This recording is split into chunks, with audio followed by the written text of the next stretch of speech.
خنزیر کو قتل کریں گے اور جزیہ لینا بند کر دیں گے۔ اللہ ان کے سوا تمام ادیان و مذاہب کو ختم کر دے گا۔ انہی کے ہاتھوں دجال کو قتل کرائے گا۔ پس عیسیٰ علیہ السلام زمین میں 40 سال رہ کر وفات پائیں گے اور مسلمان ان کی نماز جنازہ پڑھیں گے۔ مسلم کی ایک روایت میں یہ بھی ہے کہ عیسیٰ علیہ السلام حج یا عمرہ یا دونوں کریں گے، اور یہ کہ تمام اہل کتاب عیسیٰ علیہ السلام کی موت سے پہلے ان کی تصدیق کریں گے، یعنی ان پر ایمان لے آئیں گے۔ ان کی وفات کے بعد مسلمان ایک شخص کو اپنا امیر چن لیں گے۔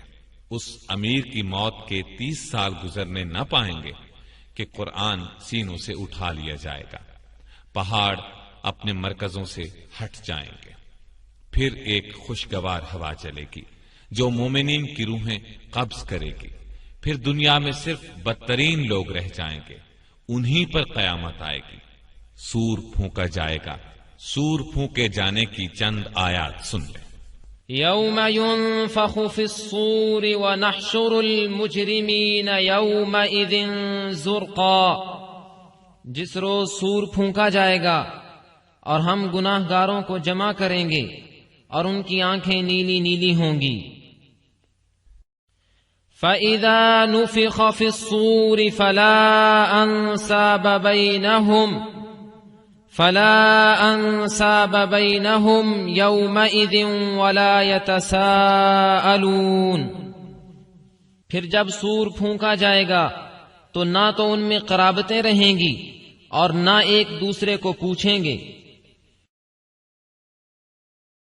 وَيَوْمَ يُنفَخُ فِي الصُّورِ فَفَزِعَ مَن فِي السَّمَاوَاتِ وَمَن فِي الْأَرْضِ إِلَّا مَن شَاءَ اللَّهُ وَكُلٌّ أَتَوْهُ دَاخِرِينَ، اور جس روز سور پھونکا جائے گا تو آسمانوں اور زمین والے سب گھبرا اٹھیں گے مگر جسے اللہ چاہے، اور سب اس کے پاس عاجز ہو کر چلے آئیں گے۔ اس کا کیا مطلب ہے؟ مگر وہ جسے اللہ چاہے۔ مطلب یہ کہ اللہ کے محبوب بندوں کو اس وقت بھی کوئی گھبراہٹ نہیں ہوگی۔ اور سنیے، وَنُفِخَ فِي الصُّورِ فَإِذَا هُم مِّنَ الْأَجْدَاثِ إِلَى رَبِّهِمْ يَنْسِلُونَ قَالُوا يَا وَيْلَنَا مَنْ بَعَثَنَا مِنْ مَرْقَدِنَا هَذَا مَا وَعَدَ الرَّحْمَنُ وَصَدَقَ الْمُرْسَلُونَ إِنْ كَانَتْ إِلَّا صَيْحَةً وَاحِدَةً فَإِذَا هُمْ جَمِيعٌ لَدَيْنَا مُحْضَرُونَ، اور سور کے پھونکے جاتے ہی سب کے سب اپنی قبروں سے اپنے پروردگار کی طرف تیز تیز چلنے لگیں گے، کہیں گے ہائے ہائے، ہمیں ہماری خوابگاہوں سے کس نے اٹھا دیا؟ یہی ہے جس کا وعدہ رحمان نے دیا تھا اور رسولوں نے سچ سچ کہہ دیا تھا۔ یہ صرف ایک زور کی آواز ہوگی اور سب کے سب ہمارے روبرو حاضر کر دیے جائیں گے۔ وَنُفِخَ فِي الصُّورِ فَصَعِقَ مَن فِي السَّمَاوَاتِ وَمَن فِي الْأَرْضِ إِلَّا مَن شَاءَ اللَّهُ ثُمَّ نُفِخَ فِيهِ أُخْرَى فَإِذَا هُمْ قِيَامٌ يَنظُرُونَ، اور سور پھونکا جائے گا تو آسمانوں اور زمین والے سب بے ہوش ہو کر گر پڑیں گے مگر جسے اللہ چاہے۔ پھر دوسری مرتبہ سور پھونکا جائے گا تو فوراً سب کھڑے ہو کر دیکھنے لگیں گے۔ فَإِذَا نُفِخَ فِي الصُّورِ نَفْخَةٌ وَاحِدَةٌ وَحُمِلَتِ الْأَرْضُ وَالْجِبَالُ فَدُكَّتَا دَكَّةً وَاحِدَةً فَيَوْمَئِذٍ وَقَعَتِ الْوَاقِعَةُ، جب سور میں ایک پھونک مار دی جائے گی اور زمین اور پہاڑ اٹھا لیے جائیں گے، پھر ایک ہی چوٹ میں ریزہ ریزہ کر دیے جائیں گے۔ تو اس روز واقع ہونے والی واقع ہو جائے گی، یعنی قیامت۔ نبی اکرم صلی اللہ علیہ وسلم سے پوچھا گیا، سور کیا چیز ہے؟ آپ نے فرمایا، وہ قرن ہے جو پھونکا جائے گا۔ حدیث میں ہے کہ اس کا دائرہ آسمانوں اور زمینوں کے بقدر ہے۔ اسرافیل اس میں پھونکیں گے۔ ایک روایت میں ہے کہ آپ صلی اللہ علیہ وسلم نے ارشاد فرمایا، میں کیسے آرام حاصل کروں، حالانکہ سور پھونکنے والے فرشتے نے سور کا لقمہ بنا لیا ہے، یعنی اس پر منہ رکھ دیا ہے، پیشانی جھکا دی ہے اور انتظار میں ہے کہ کب حکم دیا جائے۔ نبی اکرم صلی اللہ علیہ وسلم نے فرمایا، اس وقت لوگوں کا یہ حشر ہوگا، مارے گھبراہٹ کے آنکھیں کیری ہو رہی ہوں گی، ایک دوسرے سے چپکے چپکے کہہ رہے ہوں گے، دنیا میں تو ہم بہت ہی کم رہے، زیادہ سے زیادہ 10 دن رہے ہوں گے۔ اللہ ان کی اس پوشیدہ بات چیت کو بھی بخوبی جانتے ہیں۔ ان میں سے ایک عاقل اور کامل آدمی کہے گا، 10 دن بھی کہاں، ہم تو صرف ایک ہی دن دنیا میں ٹھہرے۔ غرض کفار کو دنیا کی زندگی ایک خواب معلوم ہوگی۔ اس وقت وہ قسمیں کھا کھا کر کہیں گے کہ ہم تو دنیا میں بس ایک گھڑی ہی ٹھہرے۔ سورہ طٰہٰ کی آیت کی یہ تفسیر ابن کثیر میں ہے۔ اب میں اپنی بات کو لپیٹتا ہوں، ترتیب سے واقعات بیان کرنے کی کوشش کروں گا، یعنی زمانے کے اعتبار سے ان کو ترتیب دینے کی کوشش کروں گا، تاکہ اس بات کی وضاحت ہو جائے کہ کون سا واقعہ پہلے اور کون سا اس کے بعد پیش آئے گا۔ قیامت کی بڑی بڑی علامات میں سرزمین حجاز سے آگ کا نکلنا، یہ واقعہ پیش آ چکا ہے۔ اس طرح فتنہ تاتار بپا ہو چکا، گھر گھر سے گانے بجانے کی آوازیں ہم سن رہے ہیں، بے حیائی عام ہم آنکھوں سے دیکھ رہے ہیں، والدین کی نافرمانی کوئی ڈھکی چھپی بات نہیں، باپ کے مقابلے میں لوگ دوستوں کو ترجیح دیتے ہیں، یہ بھی اب عام بات ہے۔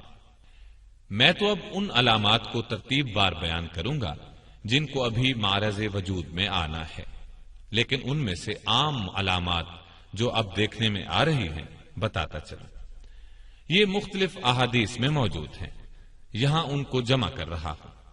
یہ تمام نبی اکرم صلی اللہ علیہ وسلم کے ارشادات ہیں۔ لوگوں پر ایک ایسا زمانہ آئے گا کہ دین پر قائم رہنے والے کی حالت اس شخص کی طرح ہوگی جس نے انگارے کو مٹھی میں پکڑ رکھا ہو۔ دنیاوی اعتبار سے سب سے نصیب والا وہ ہوگا جو خود بھی کمینہ اور اس کا باپ بھی کمینہ ہو۔ لیڈر بہت اور امانت دار کم ہوں گے۔ قبیلوں اور قوموں کے لیڈر منافق، رذیل ترین اور فاسق ہوں گے۔ بازاروں کے رئیس تاجر ہوں گے۔ پولیس کی کثرت ہوگی، وہ ظالموں کی پشت پناہی کرے گی۔ بڑے بڑے عہدے نااہلوں کو ملیں گے۔ لڑکے حکومت کرنے لگیں گے۔ تجارت بہت زیادہ پھیل جائے گی، یہاں تک کہ تجارت میں عورت اپنے شوہر کا ہاتھ بٹائے گی۔ ناپ تول میں کمی کی جائے گی۔ لکھنے کا رواج بہت بڑھ جائے گا، مگر تعلیم صرف دنیا کے لیے حاصل کی جائے گی۔ قرآن کو گانے بجانے کا آلہ بنا لیا جائے گا، یعنی گا گا کر پڑھیں گے۔ ریا، شہرت اور مالی فائدے کے لیے قرآن کو گا گا کر پڑھنے والوں کی کثرت ہوگی۔ فقہا کی قلت ہوگی۔ علماء کو قتل کیا جائے گا۔ ان پر ایسا وقت آئے گا کہ وہ سرخ سونے سے زیادہ اپنی موت کو پسند کریں گے۔ اس امت کے آخری لوگ پہلے لوگوں پر لعنت کریں گے۔ امانت دار کو خائن اور خائن کو امانت دار کہا جائے گا۔ جھوٹے کو سچا اور سچے کو جھوٹا کہا جائے گا۔ اچھائی کو برا اور برائی کو اچھا سمجھا جائے گا۔ اجنبی لوگوں سے حسن سلوک کیا جائے گا اور رشتہ داروں کے حقوق پامال کیے جائیں گے۔ بیوی کی اطاعت اور ماں باپ کی نافرمانی کی جائے گی۔ مسجدوں میں شور و شغب اور دنیا کی باتیں ہوں گی۔ سلام صرف جان پہچان کے لوگوں کو کیا جائے گا، حالانکہ سلام ہر مسلمان کو کرنا چاہیے، چاہے اس سے جان پہچان ہو یا نہ ہو۔ طلاقوں کی کثرت ہوگی۔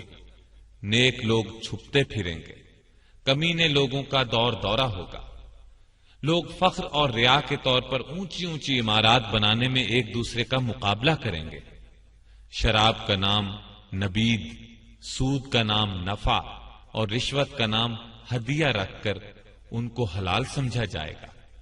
سود، جوا، گانے بجانے کے آلات، شراب خوری اور زنا کی کثرت ہوگی، بے حیائی اور حرامی اولاد کی کثرت ہوگی، دعوت میں کھانے پینے کے علاوہ عورتیں بھی پیش کی جائیں گی، اچانک اموات کی کثرت ہوگی، لوگ موٹی موٹی گدیوں پر سواری کر کے مسجدوں کے دروازوں تک آئیں گے، ان کی عورتیں کپڑے پہنتی ہوں گی لیکن لباس باریک اور چست ہونے کی وجہ سے ننگی ہوں گی، ان کے سر بختی اونٹوں کے کوہانوں کی طرح ہوں گے، یعنی وہ اس طرح بال بنائیں گی تو اونٹ کے کوہان نظر آئیں گے، مٹک مٹک کر چلیں گے، لوگوں کو اپنی طرف مائل کریں گے، یہ لوگ نہ جنت میں داخل ہوں گے نہ اس کی خوشبو پائیں گے، مومن آدمی ان کے نزدیک باندی سے بھی زیادہ رذیل ہوگا، مومن ان برائیوں کو دیکھے گا مگر روک نہیں سکے گا، جس کی وجہ سے وہ اندر ہی اندر کڑھتا رہے گا۔ یہ تمام علامات نبی اکرم صلی اللہ علیہ وسلم نے اس زمانے میں بیان فرمائی جب ان کا تصور بھی مشکل تھا، لیکن آج ہم اپنی آنکھوں سے ان سب کو دیکھ رہے ہیں۔ کوئی علامت اپنی انتہا کو پہنچی ہوئی ہے، کوئی ابھی ابتدائی مرحلے میں ہے۔ جب یہ سب علامات اپنی انتہا کو پہنچ جائیں گی، اس وقت قیامت کی بڑی بڑی اور قریبی علامات کا سلسلہ شروع ہو جائے گا، جو مختصراً دوبارہ عرض کرتا ہوں۔ عیسیٰ علیہ السلام کی آمد سے قبل مسلمان امام مہدی کی قیادت میں رومیوں سے جنگ کریں گے اور جنگ میں قسطنطینیہ کو فتح کریں گے۔ جب یہ لوگ مال غنیمت جمع کر رہے ہوں گے تو شیطان کی طرف سے دجال کے نکل آنے کی جھوٹی خبر مشہور ہوگی۔ جب لشکر کے لوگ واپس شام پہنچیں گے تو دجال واقعی نکل آئے گا اور اس کے ساتھ 70,000 اصفہان کے یہودی ہوں گے۔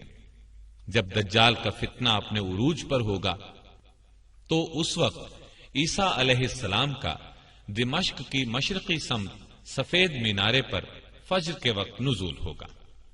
عیسیٰ علیہ السلام دجال کا تعاقب کریں گے اور اسے لد کے مقام پر قتل کریں گے۔ عیسیٰ علیہ السلام صلیب کو توڑیں گے اور یہودیوں کو چن چن کر قتل کریں گے اور خنزیر کو قتل کریں گے۔ ان کے زمانے میں کوئی بھی غیر مسلم نہیں رہے گا، تمام لوگ اسلام لے آئیں گے، ہر طرف امن و امان ہوگا، آپس میں پیار محبت ہوگا اور نفرت و بغض دلوں میں باقی نہ رہے گا۔ عیسیٰ علیہ السلام کے زمانے ہی میں یاجوج ماجوج نکلیں گے اور ہر طرف تباہی پھیلائیں گے۔ عیسیٰ علیہ السلام اللہ سے دعا کریں گے جس کے نتیجے میں وہ ہلاک ہو جائیں گے۔ عیسیٰ علیہ السلام اس دنیا میں 40 سال اور ایک روایت کے مطابق 45 سال رہیں گے۔ ان کے زمانے میں پوری دنیا میں ایک بھی کافر نہیں رہے گا، جہاد موقوف ہو جائے گا، نہ خراج وصول کیا جائے گا اور نہ جزیہ، مال و زر کی فراوانی ہوگی۔ جب آپ کی وفات ہوگی تو مسلمان آپ کی نماز جنازہ پڑھیں گے اور آپ کو دفن کریں گے۔ عیسیٰ علیہ السلام کی وفات کے بعد ایک جانور زمین سے نکلے گا جو لوگوں سے باتیں کرے گا۔ اس کے بعد زمین میں دھنس جانے کے 3 واقعات ہوں گے، ایک مشرق میں، دوسرا مغرب میں اور تیسرا جزیرہ عرب میں۔ قیامت کی ایک بہت بڑی علامت یہ ہوگی کہ سورج ایک روز مغرب سے طلوع ہوگا، جسے دیکھتے ہی تمام کافر ایمان لے آئیں گے، لیکن اس علامت کے ظاہر ہونے کے بعد کسی کا ایمان لانا قبول نہیں کیا جائے گا اور گناہ گار مسلمانوں کی اس وقت کی توبہ بھی قبول نہ ہوگی۔ ایک خوشگوار ہوا چلے گی، وہ تمام مومنین کی روحیں قبض کر لے گی اور کوئی مومن پوری دنیا میں زندہ نہیں رہ جائے گا، پھر دنیا میں صرف بدترین لوگ رہ جائیں گے۔ وہ گدھوں کی طرح کھلم کھلا زنا کریں گے، پھر پہاڑ دھن دیے جائیں گے، بالآخر انہی بدترین لوگوں پر قیامت آئے گی۔ زمین نیچے سے اوپر تک کپ کپائے گی اور جتنے مردے اس میں ہیں سب کو نکال باہر کرے گی۔ پہاڑ اس دن دھنی ہوئی روئی کے گالوں کی طرح اڑتے پھریں گے، زمین لپیٹ دی جائے گی۔ اس دن ہر نیک اور بد کا انجام ظاہر ہو جائے گا۔ اللہ تعالی ہمیں اپنے فضل و کرم سے اس دن کی سختیوں سے بچائے، آمین۔